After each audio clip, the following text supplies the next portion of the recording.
This video will show you how to empty all of the water from your toilet tank. From time to time, you'll need to empty all of the water from your tank for maintenance, repair work, to clean the tank, or if you need to remove the toilet.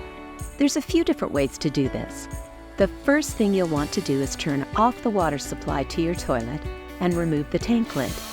You can now remove most of the water just by continuously flushing, by pushing down the top of your outlet valve if you have a top button toilet, or by holding down the handle on a lever model.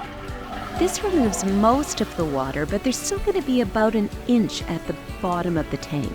There are several ways to remove this depending on the tools you happen to have on hand. If you own a wet shop vac, this is a perfect tool to not only drain the water, but also to suck up any dirt or debris at the bottom of the tank.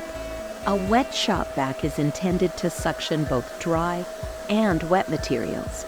Before starting, make sure that your shop vac is suitable for liquids.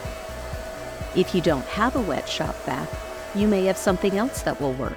Lots of people have little manual siphon systems or pumps for draining fish tanks or to keep in boats. These also work brilliantly to easily remove the water. Even a simple siphon hose will work. Just drain the water into a nearby sink or bucket. If you don't own anything to suction or siphon the water out, there's no need to run out and buy something.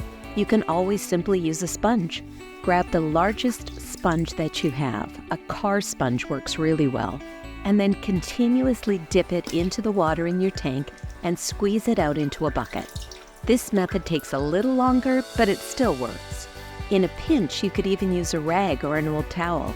Anything you have handy that will absorb the water will be fine. If you have any questions about this maintenance task or any Caroma product, please give us a call at 1-800-460-7019 or email us at help@sustainablesolutions.com. Our customer service team is available Monday to Friday from 8 a.m. to 4:30 p.m. Pacific Time. We'd love to hear from you.